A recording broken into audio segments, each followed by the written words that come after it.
To understand his sociological theories, you first need to understand how he saw civilization at its core. For Ibn Khaldun, all societies begin with asabiyyah, a term often translated as group solidarity or social cohesion, but it means something deeper. It's the bond that makes people willing to sacrifice for the collective. It's the trust that holds a community together when times are hard. It's the shared identity that turns individuals into a unified force. He observed that asabiyyah is strongest in harsh environments, deserts, mountains, steppes, where survival depends on cooperation. Bedouin tribes, nomadic groups, frontier communities, these had powerful asabiyyah because they had to. Without it, they died. It's an idea that modern sociologists recognize immediately: social capital, collective identity, in-group cohesion. But Ibn Khaldun was writing it in the 14th century, when most European chroniclers still explained history through divine favor and royal bloodlines. And from this foundation emerged one of his most powerful insights. Civilizations are born in hardship and die in luxury. Ibn Khaldun noticed a pattern repeating across dynasties. A tough, cohesive group, usually from the margins of civilization, would unite under strong leadership. Their asabiyyah would be intense because they had struggled together, fought together, survived together. They would challenge a weakened ruling dynasty, one that had grown soft through generations of comfort. The tough group would win. They would establish a new dynasty. And then, slowly but inevitably, the cycle would repeat. The first generation builds the empire through struggle. The second generation maintains it through memory of that struggle. The third generation inherits it without understanding sacrifice. The fourth generation loses it because they never learned to fight for anything. He described it as a natural life cycle, as predictable as the seasons.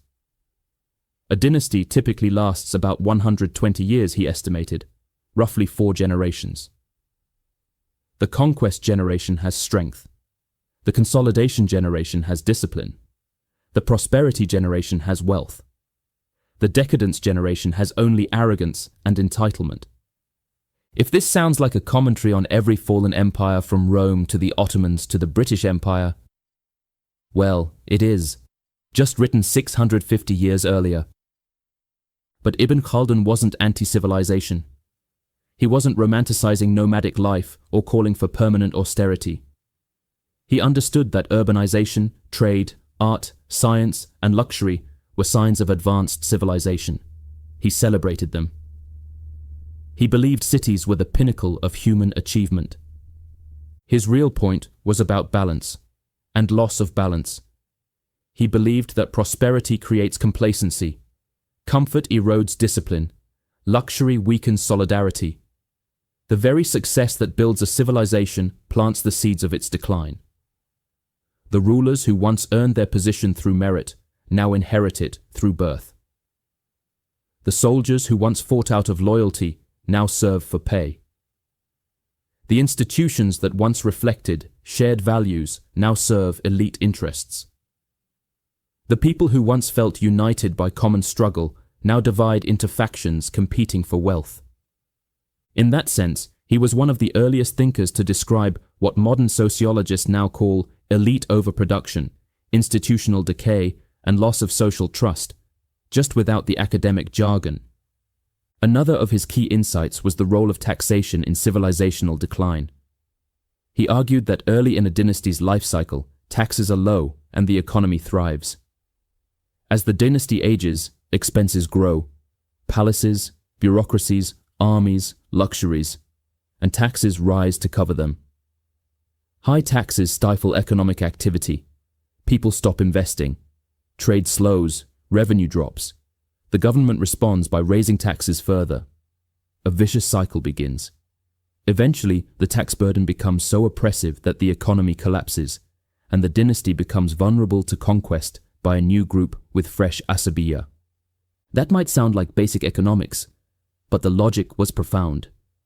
Governments that overextend themselves destroy the very prosperity they depend on. But Ibn Khaldun didn't stop with dynasties. He also delivered one of the earliest analyses of the rural-urban divide. He saw cities as centers of culture, learning, and refinement, but also as places where asabiyah weakens. Urban life is comfortable. People become individuals rather than tribesmen. They pursue personal wealth rather than collective goals. They lose the toughness that built their ancestors' power. Meanwhile, the rural and nomadic populations retain their solidarity because they still live close to hardship. When the urban elite become too soft, too divided, too corrupt, the cycle resets.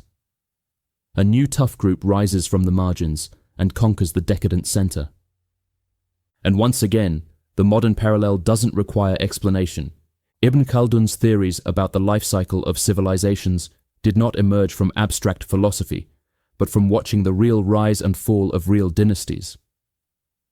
In his lifetime, he witnessed the fragmentation of the Marinid dynasty in Morocco, the decline of the Hafsids in Tunisia, the instability of Granada in Al-Andalus, and the chaos following the Mongol invasions in the east. Some dynasties fell to internal rebellion, others to external conquest. But in every case the pattern was the same. Unity gave way to division, strength gave way to weakness, discipline gave way to excess. He believed the decline was structural, not accidental. When a ruling class becomes detached from the realities their ancestors faced, they lose perspective. When soldiers fight only for money rather than cause, loyalty becomes transactional. When institutions serve the elite rather than the common good, legitimacy erodes. When the wealthy hoard resources while the masses struggle, resentment builds. The entire social order, from the palace to the marketplace to the frontier, becomes fragile. His conclusion was stark but simple. A civilization can survive external enemies, but it cannot survive internal decay. Collapse is rarely about invasion or natural disaster. It is about the breakdown of solidarity, the invisible force that holds every society, every institution, every government, and every economy together. When that solidarity erodes, even the mightiest empire becomes vulnerable. From this perspective, his ideas about governance make sense.